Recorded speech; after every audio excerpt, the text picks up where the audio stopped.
Hi, my name is Mika, and I released a game called Mushy Score. Mushy Score is a 2D platformer where you fight against endless wave of enemies and try to get a high score. Now that my game is released and it became instant classic, I can retire. Oh wait.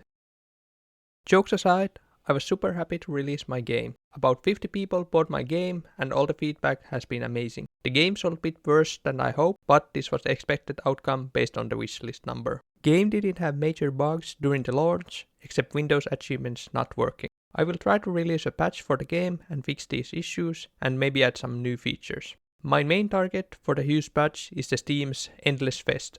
I hope to fix all the bugs and maybe add some new features, but it might be challenging since I need to create a new game and maybe do some contracting at the side. It is amazing to live indie game dream. I love having my own company and being responsible for all the things I do. While this is sometimes stressful and causes me to procrastinate, I am not stuck to 9 to 5, so I can work during the weekends or afternoons. But I decided that I will do some contracting since my company is running out of money, and I would rather not tap into my savings.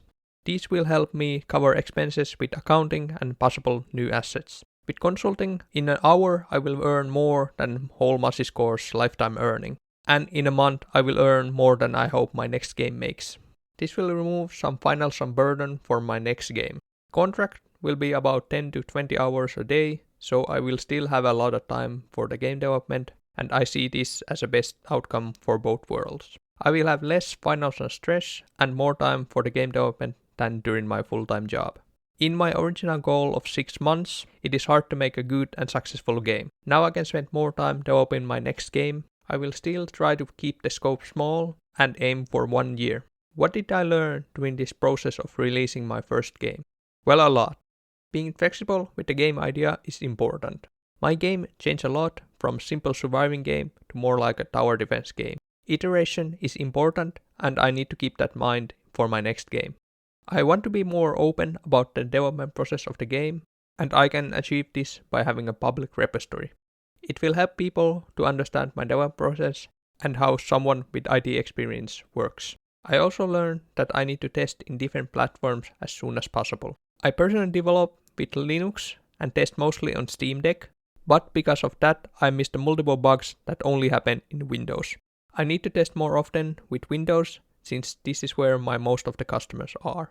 I also need to keep in mind the important things if I want to add them later. This is related to leaderboards and translation, which I wanted to add, but it requires refactoring to get them implemented. I kinda knew that I wanted those features, but never bothered to keep them in mind while coding.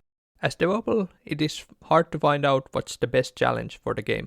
My testing group consists of game developers, so I got a lot of feedback that my game was too hard, but for someone who is probably a fan of similar platforming games, the game might be too easy.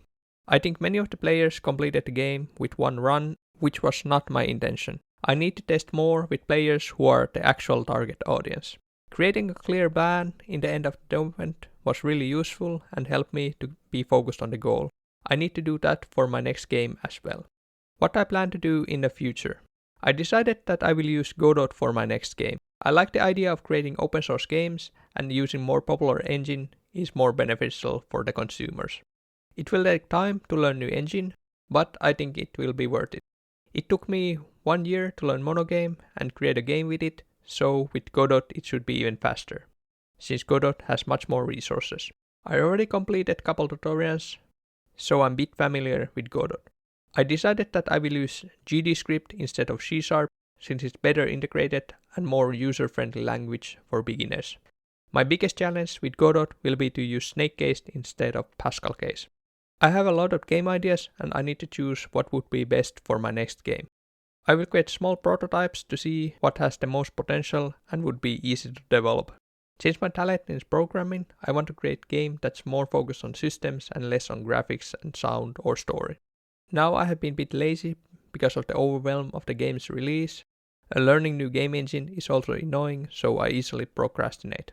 But I think one of the aspects is also that now that I got my contracting job, the future of this game company is not reliant on the next game, and I can keep creating games even though my next game would not sell as much. Balancing all these things and my personal life at the same time will be a challenge, and huge props for people who do this all the time like DevDuck.